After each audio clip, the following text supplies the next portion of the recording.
Shalom, shalom, shalom. Selamat pagi. Selamat berjumpa lagi dalam pelayanan One Way Ministry. Saudara yang dikasihi Tuhan, bersama Tuhan Yesus kita bisa. Haleluya. Saudara, pada pagi hari ini menjelang subuh, mari kita belajar bersama-sama dengan firman Tuhan. Beberapa hari ini saya tidak mengupload memang karena memang Tuhan belum berbicara sesuatu hal yang penting. Makanya saya pada saat pagi hari ini ingin menyampaikan apa yang dikatakan Tuhan melalui Mazmur 27 ayat 1 ya. Itu Mazmur Daud ya. Di situ dikatakan bahwa firman Tuhan mengatakan, Tuhan adalah terang dan keselamatanku, pada siapa aku harus takut, dan Tuhan adalah benteng hidupku, pada siapa aku harus gemetar. Jadi intinya itu Tuhan adalah terang dan keselamatan ya. Tidak ada Allah lain yang dapat memberikan terang bagi hidup kita dan keselamatan bagi hidup kita kecuali Dia sendiri, Allah sang pencipta kita. Nah gitu loh saudara. Jadi yang bisa menyelamatkan, memberikan jalan hidup, tuntunan jalan terang di dalam kehidupan kita ini, di depan kita itu adalah Tuhan gitu loh. Kepada siapa kita harus takut? Ya hanya kepada Tuhan, karena Dia yang menciptakan kita, begitu ya saudara. Oke, kita akan belajar lebih dalam lagi tentang firman Tuhan ini. Akan kita bahas sesuai apa yang Tuhan ajarkan kepada saya. Akan saya berikan share kepada saudara seiman yang lain supaya kita saling menguatkan, saling memaafkan, saling berdoa, saling menguatkan, dan kita semakin cinta akan Tuhan. Oke ya. Bapa di dalam kerajaan surga, kami mengucap syukur bahwa segala sesuatu firman Tuhan Kau sampaikan tidak akan kembali dengan sia-sia, dan setiap viewer, subscriber di tempat ini akan semakin Kau kasih dan berkati mereka. Dan kami tahu bahwa Engkau yang mengawali dan mengakhiri, tidak ada satu kuasa apapun yang sanggup merampas kuasa firman-Mu ini daripada si jahat. Makanya firman ini akan terjadi atas setiap pendengar-pendengar firman-Mu, viewer atau subscriber, atau orang-orang yang sudah membagikan firman ini share ke orang lain. Semuanya berkat Tuhan selalu mengalir. Kami yakin dan percaya InShot Video Editing Kau berkati, sarana media YouTube dan sarana orang-orang lain melalui media yang lain, atau dibagikan ke Instagram atau yang lain, semuanya yang tergabung dalam berkat-Mu ini Kau berkati juga. XL yang menyediakan sarana streamingnya, kami yakin dan percaya semua Engkau berkati. Juga viewer, subscriber tempat ini, atau yang sering membagikan sharing firman ini ke teman-temannya yang lain, kami yakin Engkau kasih mereka, Engkau berkati mereka dalam kasih dan anugerah-Mu yang sungguh luar biasa. Karena Engkau sendiri yang bekerja melawat mereka, bukan kami sebagai hamba-Mu yang hebat, tetapi Engkau sendiri Allah yang luar biasa, Allah yang hebat, Allah yang layak disembah, Allah yang layak dituntuni langkah hidupmu, langkah hidup Tuhan sendiri, sehingga kami berjalan menurut apa yang Engkau mau dalam setiap kehidupan kami. Karena kami ini ciptaan-Mu Tuhan, jadi kami tidak bisa mengatur hidup kami.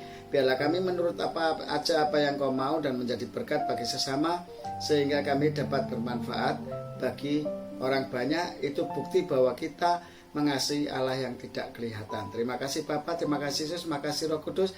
Kami siap mendengar kuasa firman-Mu. Roh Kudus tuntun kami dan berkati kami semua, jamaah setiap viewer maupun subscriber, atau semua orang yang tergabung dalam berkat-berkat firman-Mu ini, dan mereka menjadi ibadah yang sejati di hadapan-Mu, mempersembahkan tubuh sebagai persembahan yang hidup, kudus dan berkenan di hadapan-Mu sebagai ibadah yang sejati. Haleluya, amin. Shalom, saudara yang dikasihi Tuhan. Oke, kita akan belajar firman Tuhan. Saya sangat diberkati melalui firman Tuhan yang sangat sederhana ini. Kadang kita, apa sih ayat cuma begitu aja kok, Yesus adalah terang dan keselamatanku. Kadang kita itu nggak pernah berpikir sejauh ini apa yang Tuhan katakan di dalam kehidupan kita ini.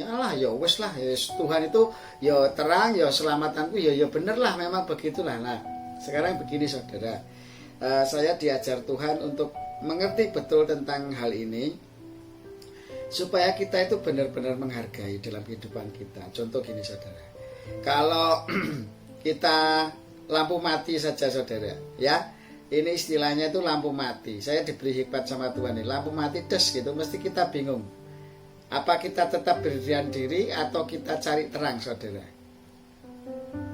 Biar Pasti kita akan cari terang, saudara, betul kan? Nah, kita akan cari terang, dan di mana ada terang, di situ akan kita kunjungi terang itu dan kita hampiri, ya.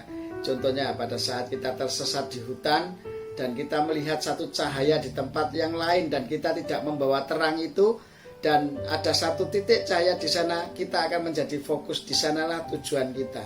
Nah, itulah saudara, fungsinya terang itu ternyata luar biasa bagi kita. Jangan dianggap sepele, saudara. Terang itu adalah yang menuntun langkah hidup kita. Itu namanya terang. Makanya Tuhan katakan, aku adalah terang dan keselamatanmu.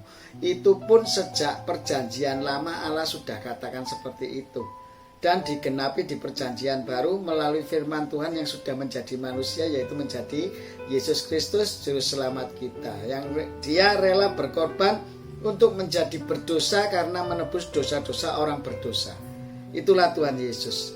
Nah, makanya saudara, dia adalah terang. Nah, makanya kalau di perjanjian baru diterima, akulah jalan, kebenaran dan hidup. Jalan, kebenaran dan hidup. Jalan itu adalah terang, saudara. Ya, jalan, kebenaran dan hidup. Kalau dia merupakan jalan, jalan itu adalah suatu langkah, ya, suatu langkah atau arah, suatu arah untuk kita menuju ke suatu tempat. Itu namanya jalan. Dan Tuhan katakan, akulah jalan, kebenaran dan hidup. Dan dia adalah terang. Terang itu seperti saya tadi katakan, kalau kita tersesat di tengah hutan, tidak ada cahaya apapun, kita akan fokus di satu cahaya titik. Dimanapun ada cahaya, kita langsung, oh, itulah sasaran kita, supaya kita bisa menuju sesuatu hal yang di sana. Kalau ada terang itu pasti ada kehidupan, benar enggak, saudara? Ya, kalau satu kampung itu berarti ada cahaya lilin, kan berarti ada orang yang di sana gitu, ada kehidupan. Jadi makanya Tuhan katakan, kalau akulah terang dan keselamatan. Jadi jelas, saudara, kepada siapa aku harus takut? Ya jelas kepada Allah, saudara, karena Allah yang menciptakan kita gitu loh. Jadi kalau dia adalah terang, itu adalah tujuan kita gitu loh. Kalau manusia itu tidak suka terang, ini saya rasa ada sesuatu something, ya. Ada Mister tanda tanya, kayak musuhnya Batman itu loh, saudara. Itu ada sesuatu hal yang aneh dalam diri kita kalau kita tidak suka terang gitu.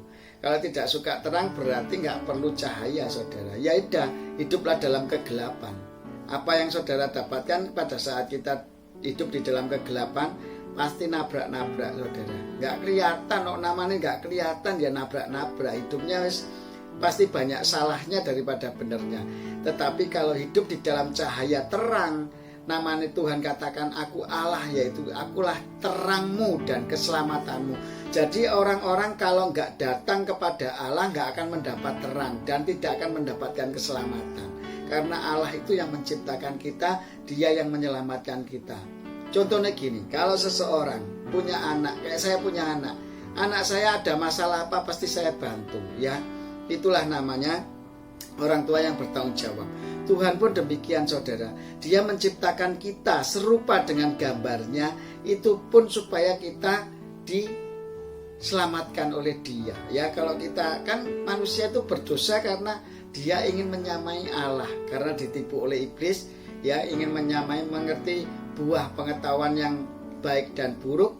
Ya, akhirnya kita manusia jatuh dalam dosa. Nah, makanya itu, saudara, manusia itu perlu pertolongan, ya, perlu terang, ya istilah. Kalau hidup sudah di dalam gelap, terus di dalam gelap terus, ya gimana ya, saudara? Ya pasti nggak bisa lah. Coba aja, nggak ada siang hari, nggak ada matahari, nggak ada terang. Kita hidup di dalam gelap, nggak boleh nyalakan lilin, nggak boleh nyalakan api, nggak boleh nyalakan apa-apa, dan terang bulan itu tidak ada. Bagaimana gelap guritanya kita, ya? Seperti orang merem gitu aja, wes. Kamu hidup kok merem, cobaan merem, wes, nggak lihat apa-apa, nggak lihat keindahan yang diciptakan Tuhan. Rasanya gimana, saudara? Kurang nyaman, saudara. Ya, makanya hidup di dalam terang itu maksudnya supaya kita melihat hal-hal yang indah di dalam setiap kehidupan ini, ya. Hal-hal yang berkenan di hadapan Tuhan, yang menyenangkan Tuhan gitu loh, saudara. Jadi paham ya sekarang, ya. ini sebetulnya ayat ini sederhana, tetapi Tuhan memberi ilustrasi sama saya. Aduh, luar biasa. Ternyata terang itu adalah tujuan manusia. Ya, kalau manusia hidup di dalam gelap tidak mau. Mobil dikasih lampu, sepeda motor kasih lampu, ya kan? Jalan di jalan-jalan minta terang lampu. Kalau tidak ada lampu, wah pemerintah gimana? Oh, tidak ada lampunya, gelap semua begini gitu ya. Di rumah tangga, di tetangga-tetangga kita, di depan rumah kita harus dikasih lampu terang di jalannya itu supaya jalannya terang untuk menuju rumah kita. Ya, tetangga-tetangga kita juga sama. Jadi intinya manusia itu sebetulnya membutuhkan terang. Ya, kalau tidak membutuhkan terang berarti ada sesuatu yang salah di dalam kehidupan kita. Itu sudah contoh sederhana, saudara. Ya, setelah kita diberi terang oleh Tuhan, dan Tuhan katakan akulah terang dan keselamatan, dan plus, jadi Tuhan itu ya terang ya keselamatan kita. Ya, karena Dia yang menciptakan kita, ya Dia pasti menolong kita. Seperti orang tua punya anak, ya anaknya punya masalah apa-apa mesti dibantu gitu ya. Kan sederhana toh saudara. Hidup dengan Allah itu sepertinya seperti orang tua dan anak sebetulnya. Intinya itu seperti itu, saudara. Kalau Tuhan katakan akulah keselamatan, ya berarti Dia penolong. Intinya menolong kita gitu loh. Setelah kita diberi terang, dituntun dalam jalan kebenarannya, itu maksudnya itulah Tuhan menolong kita. Keselamatan itu namanya Allah sumber selamat kita, ya Dia yang menolong kita, menuntun kita di dalam terangnya. Pasti kita akan selamat. Jadi kita akan takut siapa-siapa? Ya pada Tuhan. Oke, yang kedua adalah Yesus adalah Tuhan adalah benteng hidupku. Kepada siapa aku harus gemetar? Benteng hidup. Benteng itu apa saudara? Perlindungan, tempat perlindungan. Jadi Tuhan itu setelah menolong kita, kita dilindungi saudara. Ya, kita diberi jalan terang dulu, dikasih jalan terang dulu, dikasih jalan dulu. Ini loh, jalan yang terang itu kayak gini. Nah, setelah itu Tuhan katakan aku keselamatanmu. Berarti Dia itu penolong kita. Setelah kita ditolong, kita dibentengi. Ya, benteng hidup. Nah, benteng itu ya melindungi kita, saudara. Jadi kalau kita sudah di dalam Allah, itu pasti perlindungannya sempurna. Ya, sempurna. Kayak Demian gitu ya saudara. Itu loh, makanya ayo jangan gemetar terhadap hal-hal duniawi, kuasa-kuasa kegelapan, karena Tuhan pasti melindungi orang-orang yang sudah percaya di dalam nama Yesus, mengaku dengan mulut, percaya dalam hati, dibenarkan dan diselamatkan. Pasti dia dilindungi oleh Tuhan. Pertama, Tuhan Allah ini luar biasanya terhadap kita, selalu memberi terang di dalam hikmat pikiran kita ini. Jadi pikiran kita, mata kita, telinga kita, perkataan kita dikuasai oleh Allah. Yang pertama, di dalam terang Allah, yaitu melalui firman-firman Tuhannya. Ya, kalau orang Kristen ya melalui Alkitab, kalau orang-orang Muslim ya melalui Al-Quran. Ya, itu akan dituntun dalam terang Allah. Ya, kemudian yang kedua, Dia adalah pelindung, bukan pelindung. Dia itu adalah penolong ya, karena Dia memberi keselamatan. Itu kan menyelamatkan kita dari segala hal, itu berarti penolong. Ya, Tuhan itu selalu memberi terang di dalam kita. Setelah kita mendapat terang Allah melalui firman-firman-Nya, kita itu pasti ditolong melalui firman-firman Tuhan ini, dan kita imani firman itu akan menjadi rema dalam kehidupan kita, nyata dalam daging kita. Kita akan ditolong dalam segala permasalahan kita. Semua permasalahan kita ya. Karena Tuhan katakan, semua orang yang letih lesu dan berbeban berat, marilah datang kepadaku, aku akan memberi kelegaan semuanya. Ya, Tuhan katakan semuanya. Jadi intinya kita diberi pertolongan oleh Tuhan. Ya. Kemudian yang kedua adalah benteng hidupku, yaitu perlindungan. Dia membentengi kita, melindungi kita dari segala hal, kuasa-kuasa kegelapan, dari penyakit, dari segala kemiskinan. Kita diberi kekayaan oleh Tuhan melalui berkat-berkat Tuhan yang tercurah dari surga untuk kita. Jadi intinya, kalau kita ikut Tuhan itu sudah pertama hidup kita di dalam terang, gitu. Kemudian kita dapat pertolongan dari Allah. Kemudian yang ketiga, kita dilindungi.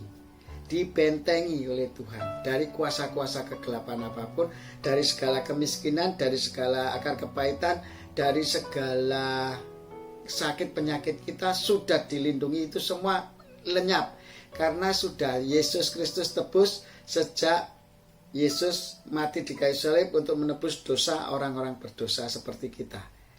Nah, sebetulnya kita ikut Allah itu enak, saudara. Hidupnya selalu terang, tidak nabrak-nabrak, saudara. Dan gak perlu gerayap-gerayap. Orang Jawa Timur bilang itu dalam kegelapan melangkah itu ndio, gerayap-gerayap gitu, saudara. Tetapi kalau sudah di dalam Tuhan itu tidak, karena terangnya itu sudah ada di dalam diri kita. Ya, saya kerja di wedangan ini luar biasa, banyak hikmat-hikmat yang Tuhan berikan sama saya sampai heran. Oh iya ya, ketemu wong iki dadi ngene ya. Lek nglayani orang itu ya, kita jadi penjual wedangan itu kan melayani semua orang toh. Lah orang itu ada yang istilahnya itu kalau orang kaya itu minta dilayaninya itu dengan semaksimal mungkin. Tapi kalau orang-orang yang sama-sama ekonominya nggak terlalu kaya atau miskin, mereka malah rendah hati gitu loh. Nah itu saya semakin ngerti. Oh iya lek wong soge itu biasa lah. Istilahnya nek orang Jawa Timur ngomong kemaki, istilahnya kemaki itu ya sombong lah gitulah. Orang-orang kaya itu kan mesti gitu, minta dilayani lebih, padahal bayarnya sama loh sama orang-orang miskin. Tetapi orang-orang miskin ini bisa memahami, mengerti, oh gitu ya nggak apa-apa Pak, mari. Tapi nih orang-orang sedang gitu kadang ya ada sombongnya, kadang ada pengertiannya. Tetapi nih orang-orang sing kaya itu biasanya minta dilayani lebih daripada orang-orang yang miskin. Loh, saya semakin tahu loh saudara. Nah ini loh, makanya ayo hidup di dalam terang Tuhan. Nantilah semakin ngerti apa artinya kasih. Loh Tuhan Yesus lebih menderita saudara. Dia pikul kayu salib, dicambui lebih rekoso. Nek kita itu kan hanya paling batin kita, perasaan kita ya saudara ya. Cuma perasaan kita saja yang kroso, aduh kok anyel gitu ya biasanya gitu. Tetapi nggak boleh saudara. Orang-orang yang sudah di dalam Tuhan itu harus ada penguasaan diri, kasih, sukacita, damai sejahtera, kesabaran, kemurahan, kebaikan, kesetiaan, kelemah lembutan, serta penguasaan diri. Harus ada itu saudara. Harus belajar terus, harus belajar. Makanya harus terus di dalam terang Tuhan supaya kita ada pertolongan, kemudian ada perlindungan. Nah ayat ini sederhana saudara. Mazmur 27 ayat 1 ini Allah katakan bahwa Allah itu adalah terang, Allah itu pertolongan, Allah itu perlindungan. Jadi kalau kita nggak datang kepada Allah, ya sudah, 3 poin ini nggak akan datang dalam kehidupan kita. Terang itu bisa menggambarkan macam-macam loh. Terang ekonominya, ya toh. Terang penyakitnya sudah nggak ada, sudah diterangi, penyakitnya sudah lenyap, ya toh. Sudah terang, ya toh, penyakitnya sudah bablas istilahnya dalam terang. Terus akar kepahitan kita sudah terang, sudah bablas, sudah hilang juga. Dan ekonomi kita sudah dalam terang Tuhan, yaitu dalam berkat-berkat Tuhan yang luar biasa. Uang nek goleki ekonomi ini gelap itu kan masih mencari-cari dia di dalam ini ora ketok ngene. Tapi nek dalam terang tinggal ngambil itu berkatnya. Ya, itulah dalam Tuhan saudara. Jangan khawatir ya. Kita itu namanya orang tua itu kalau punya anak, semiskin-miskinnya orang tua, dia akan berjuang untuk mencari nafkah untuk menghidupi anak-anaknya. Kita ini ciptaan Allah loh saudara. Sama aja dengan anak-anaknya Allah. Ya Allah lah pasti yang ngopeni. Mosok si Allah nggak ngopeni kita, nggak mungkin dia yang menciptakan kita serupa segambar dengan dia. Ya kan? Ini loh, Allah memiliki terang, memiliki pertolongan dan perlindungan terhadap orang-orang yang percaya kepada Allah. Ya, terutama kita orang-orang kaum Kristiani, yaitu orang-orang yang percaya Tuhan Yesus harus hidup di dalam terang Tuhan, yaitu di dalam kasih. Jika tidak hidup di dalam kasih, dia sama saja pembohong, karena Allah kita adalah Allah yang kasih. Dan barang siapa tidak hidup di dalam kasih, dia lepas dari kebenaran Allah. Dan maka itu Galatia 5 ayat 19 terjadi atas hidupnya dan kerajaan Allah tidak ada di dalam dirinya. Ya, jangan sampai seperti itu, karena kita sudah umat pilihan Allah. Ya, kita itu sudah memiliki terang, kita sudah memiliki pertolongan, kita sudah memiliki perlindungan dari Allah. Ayo kita gunakan 3 hal ini untuk menjadi berkat bagi sesama kita, gitu loh. Ya, jangan dipek dewi saudara. Makanya Tuhan katakan kalau orang bisa mengaku bahwa Yesus Kristus Tuhan itu karena Roh Kudus yang bisa mengaku di 1 Korintus pasal 12 ya toh. Lah itu nanti setelah kita bisa mengaku berarti Roh Kudus sudah ada dalam diri kita. Di sana katakan bahwa jikalau Roh Kudus sudah ada di dalam diri kamu, kamu itu dengan sukacita memberitakan Injil. Sudahkah kita menjadi pemberita-pemberita Injil di dalam kehidupan kita, menjadi saksi yang hidup bagi terang Tuhan Yesus Kristus? Kalau belum, berarti Roh Kudus belum ada dalam dirimu, ya. Karena itu firman Tuhan yang ngajarkan. Kalau nggak percaya, lihat saja firman Tuhan, cari sendiri, ya, supaya semakin giat untuk membaca dan merenungkan firman Tuhan. Oke, sampai ketemu pada season-season berikutnya. Kiranya firman Mazmur 27 ayat 1 ini bisa menjadi berkat yang luar biasa bagi kita. Karena Allah itu adalah terang. Yang kedua, Allah itu adalah penolong. Yang ketiga adalah Allah itu adalah perlindungan. Sudah jelas. Jadi kalau kita datang kepada Allah, pasti mendapatkan 3 hal ini dalam kehidupan kita. Kalau itu belum terjadi atas hidupmu, berarti ada yang salah di dalam dirimu. Berarti kamu belum beriman kepada Tuhan. Intinya seperti itu saudara. Sudahkah kamu menerima terang Tuhan? Sudahkah kamu mendapat pertolongan Tuhan? Sudahkah kamu dapat pelindungan Tuhan? Belum ngalami? Berarti saudara belum di dalam Tuhan, ya. Oke, sampai ketemu pada sesi-sesi berikutnya pada One Way Ministry bersama Tuhan Yesus kita bisa. Bapa kami yang ada di kerajaan surga, dikuduskan namamu, datanglah kerajaanmu, jadilah kehendakmu di bumi ini seperti di dalam kerajaan surga. Dan cukupkanlah makanan kami sepanjang hari ini dengan berkat-berkat ilahi yang dari Bapa Surgawi sendiri. Kau cukupkan dan kami yakin ampuni semua kesalahan kami seperti kami mengampuni orang yang bersalah kepada kami. Dan janganlah masukkan kami ke dalam pencobaan, tetapi bebaskan kami dari yang jahat, karena Engkau yang punya kuasa atas hidup kami. Maka kami adalah milik-Mu, kami sudah mendapat terang, kami sudah mendapat pertolongan, dan kami sudah mendapat perlindungan-Mu, Allah yang luar biasa dari sejak perjanjian lama. Sudah Allah katakan seperti itu. Terima kasih ya Tuhan, terima kasih Yesus, terima kasih Roh Kudus. Kami serahkan semua pelayanan firman-Mu ini di dalam kasih dan anugerah-Mu, dan kami yakin dengan penuh sukacita bersyukur dan tekun berdoa dalam tuntunan Roh Kudus, kami sambut hari-hari kami bersama dengan Engkau, Allah kami yang hidup sekarang sampai selama-lamanya. Terima kasih Bapa, terima kasih Yesus, terima kasih Roh Kudus. Haleluya, haleluya, haleluya. Amin.